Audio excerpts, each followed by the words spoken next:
ನಂಜನಗೂಡಿನಲ್ಲಿ metre ಬಡ್ಡಿ ದಂಧೆಗಿಂತಲೂ ಕಠೋರ micro finance ಹಾವಳಿ, ಗ್ರಾಮ ತೊರೆಯುತ್ತಿರುವ ಸಾಲಗಾರರು.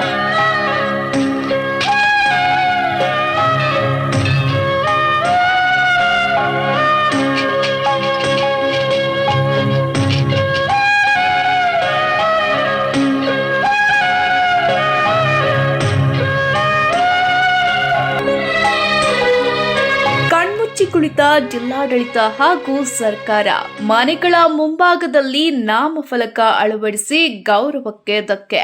ಮೀಟರ್ ಬಡ್ಡಿ ದಂಧೆಗಿಂತಲೂ ಕಠೋರವಾಗಿರುವ ಮೈಕ್ರೋ ಫೈನಾನ್ಸ್ಗಳ ಹಾವಳಿಯಿಂದ ಇಂದು ಬಡ ಮತ್ತು ಮಧ್ಯಮ ವರ್ಗದ ಕುಟುಂಬಗಳು ನಲುಗಿ ಹೋಗಿವೆ.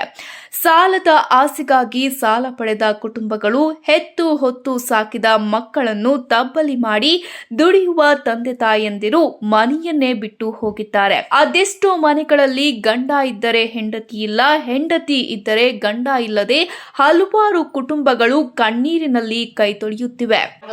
ಲೋನ್ ತಗೊಂಡಿದ್ದಾರೆ. ನಮ್ಮ ತಾಯಿ ನನ್ನ ತಮ್ಮ ಲೋನ್ ಕಟ್ಟಕ್ಕಾಗಿದೆ. ಮಾನಸಿಕ ರೋಗವಾಗಿ ಒಬ್ರಿಗೆ ಮಾತು ಬರ್ತಾ ಇಲ್ಲ, ಇನ್ನೊಬ್ರಿಗೆ ಮೈಂಡ್ ಅಪ್ಸೆಟ್ ಆಗಿದೆ. ಆದ್ರೂ ಕಟ್ಟಕ್ ಆಗ್ತಾ ಇಲ್ಲ. ಅವನು ಹೊರಗಡೆ ಹೋಗಿ ಕೆಲಸನೂ ಮಾಡಕ್ ಆಗ್ತಾ ಇಲ್ಲ. ಮನೆ ಪದಾರ್ಥನೆಲ್ಲ ಮಡಗಿ ಅವ್ರಿಗೆ ಲೋನ್ ಕಟ್ಟಿದೀವಿ. ಇವಾಗ ಕಟ್ಟಕ್ ಆಯ್ತಾ ಇಲ್ಲ ನಮ್ಮ ಕೈಲಿ. ನಮ್ಮ ತಾಯಿಗಂತೂ ಮಾತು ಬರ್ತಾ ಇಲ್ಲ, ಕೆಲಸ ಬದುಕು ಏನು ಮಾಡ್ತಾ ಇಲ್ಲ. ನನ್ನ ತಮ್ಮ ಹೊರಗಡೆ ಹೋಗಿ ತಿರುಗಾಡ್ತಾನೆ ಇಲ್ಲ. ನಾವು ಎದ್ರಿಂದ ಕಟ್ಟೋದು, ನೀವು ಏನಾದರೂ ಒಂದು ಪರಿಹಾರ ಹುಡುಕಿ ನಮ್ಗೆ ಏನಾದರೂ ಒಂದು ವ್ಯವಸ್ಥೆ ಮಾಡಿಕೊಡಿ. ರಾಜ್ಯದ ಮುಖ್ಯಮಂತ್ರಿ ಸಿದ್ದರಾಮಯ್ಯ ಪ್ರತಿನಿಧಿಸುವ ವರುಣ ಮತ್ತು ನಂಜನಗೂಡು ವಿಧಾನಸಭಾ ಕ್ಷೇತ್ರದ ವ್ಯಾಪ್ತಿಯಲ್ಲಿ ವಿವಿಧ ಮೈಕ್ರೋ ಫೈನಾನ್ಸ್ಗಳ ಕಿರುಕುಳಕ್ಕೆ ಬೇಸತ್ತು ಸಾಲಗಾರರು ಗ್ರಾಮವನ್ನೇ ತೊರೆಯುತ್ತಿರುವ ಪ್ರಕರಣ ನಂಜನಗೂಡು ತಾಲೂಕಿನಾದ್ಯಂತ ಬೆಳಕಿಗೆ ಬಂದಿದೆ. ನಂಜನಗೂಡು ತಾಲೂಕಿನ ಹುಲ್ಲಹಳ್ಳಿ, ರಾಂಪುರ, ಕುರಿಹುಂಡಿ, ಶಿರಮಳ್ಳಿ, ಕಗ್ಗಲೂರು, ಹೆಗ್ಗಡಹಳ್ಳಿ, ಮುದ್ದಹಳ್ಳಿ ಸೇರಿದಂತೆ ಸಾಕಷ್ಟು ಗ್ರಾಮಗಳಲ್ಲಿ ಕುಟುಂಬಗಳು ಮೈಕ್ರೋ ಫೈನಾನ್ಸ್ ಗಳಿಗೆ ಹೆದರಿ ಗ್ರಾಮಗಳನ್ನೇ ತೊರೆಯುತ್ತಿವೆ.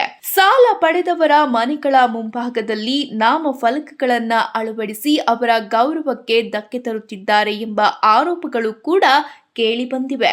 ಇತ್ತೀಚೆಗೆ ಮೈಕ್ರೋ ಫೈನಾನ್ಸ್ಗಳ ಹಾವಳಿಗಳು ತುಂಬಾ ಜಾಸ್ತಿ ಆಗಿದೆ. ಎಲ್ಲಿ ನೋಡ್ರು ನಮ್ಮ ಸಿರಿಮಳ್ಳಿ ಗ್ರಾಮದಲ್ಲಿ ಕನಿಷ್ಠ ಅಂದ್ರೆ ಒಂದು 15 ಮನೆಗಳು ಊರಿಂದ ಹೊರಗಡೆ ಹೊರಟಿದ್ದಾರೆ. ಊರಲ್ಲಿ ವಾಸ ಇಲ್ಲ. ಗಂಡ ಒಂದು ಕಡೆ, ಹೆಂಡತಿ ಒಂದು ಕಡೆ, ಮಕ್ಕಳು ಒಂದು ಕಡೆ. ಮಕ್ಕಳ ವಿದ್ಯಾಭ್ಯಾಸ, ಲೋನ್ ಕೊಡುವಾಗ ಹಿಂಸೆ ಮಾಡಿ ಲೋನ್ ಕೊಡ್ತಾರೆ. ಅವ್ರಿಗೆ ಅವ್ರ ಅನುಕೂಲಕ್ಕೆ ಎಷ್ಟು ಯೋಗ್ಯತೆ ಎಷ್ಟಿದೆ ಅಷ್ಟು ಕೊಡೋಲ್ಲ. ಅವ್ರಿಗೆ ಮಿತಿಮೀರಿ ಸಾಲ ಕೊಟ್ಬಿಡ್ತಾರೆ. ಅವ್ರು ಕಟ್ಟೋಕ್ಕಾಗೋದಿಲ್ಲ.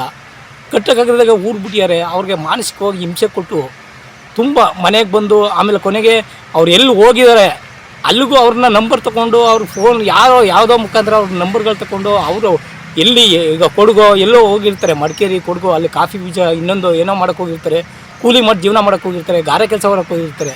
ಅಂಥ ಕಡೆ ಎಲ್ಲ ಹೋಗಿ ಅವ್ರಿಗೆ ಕಿರುಕುಳ ಕೊಟ್ಟು ಅಲ್ಲೂ ಕೂಡ ಉಸಿಲಿಗೆ ಹೋಗಿ ಅಲ್ಲೂ ಅವಮಾನ ಮಾಡಿ ಸಾಕಾಗಷ್ಟು ಹಿಂಸೆ ಕೊಡ್ತಾಯಿದ್ದಾರೆ.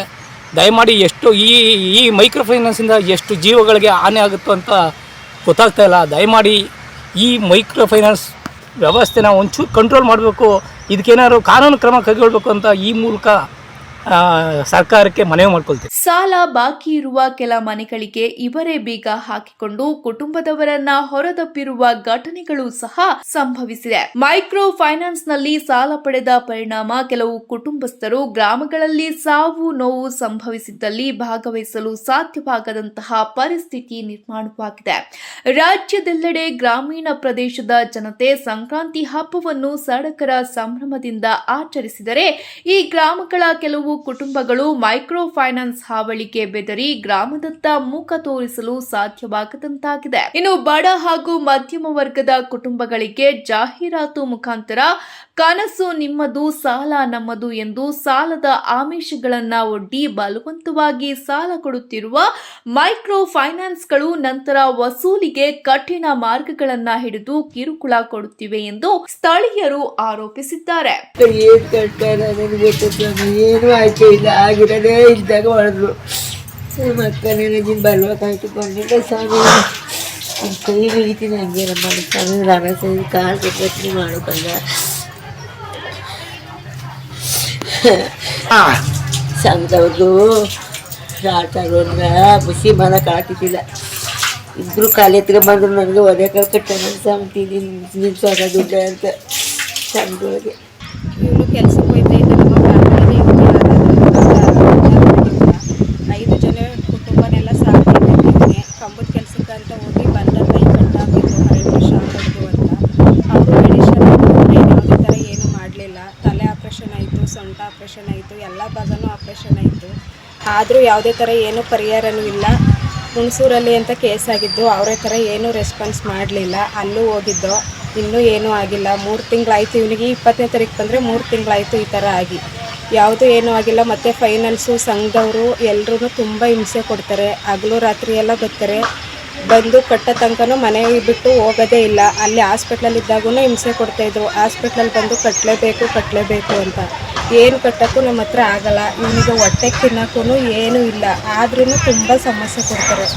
ಇದಕ್ಕೆ ಪೂರಕವಾಗಿ ಇತ್ತೀಚೆಗೆ ನಡೆದ ಬೆಳಗಾವಿ ಅಧಿವೇಶನದಲ್ಲಿ ಕೆಲವು ಶಾಸಕರು ಮಾತನಾಡಿ ಧರ್ಮಸ್ಥಳ ಸಂಘವೂ ಸೇರಿದಂತೆ ಮತ್ತಿತರ ಸಂಘಗಳು ಹಾಗೂ ಮೈಕ್ರೋ ಫೈನಾನ್ಸ್ಗಳು ನೀಡುವ ಸಾಲಕ್ಕೆ 40% ಬಡ್ಡಿಯನ್ನ ವಿಧಿಸಲಾಗುತ್ತದೆ. ಇದರಿಂದ ಸಾಲಗಾರರು ಸಂಕಷ್ಟಕ್ಕೆ ಸಿಲುಕುತ್ತಿದ್ದಾರೆ. ಹಾಗಾಗಿ ಇವುಗಳನ್ನ ಬ್ಯಾನ್ ಮಾಡಬೇಕೆಂದು ಒತ್ತಾಯಿಸಿದ್ದನ್ನ ಇಲ್ಲಿ ಸ್ಮರಿಸಬಹುದು. ಹಾಗಾಗಿ ಇಂತಹ ಸಂಘಗಳು ಹಾಗೂ ಮೈಕ್ರೋ ಫೈನಾನ್ಸ್ಗಳು ಇಂತಹ ಕೆಟ್ಟ ಬೆಳವಣಿಗೆಗೆ ಕಡಿವಾಣ ಹಾಕುವಂತೆ ಸಾಲಗಾರರು ಹಾಗೂ ಗ್ರಾಮದ ಮುಖಂಡರು ಮುಖ್ಯಮಂತ್ರಿ ಸಿದ್ದರಾಮಯ್ಯ ಹಾಗೂ ಸರ್ಕಾರವನ್ನ ಒತ್ತಾಯಿಸುತ್ತಿದ್ದಾರೆ.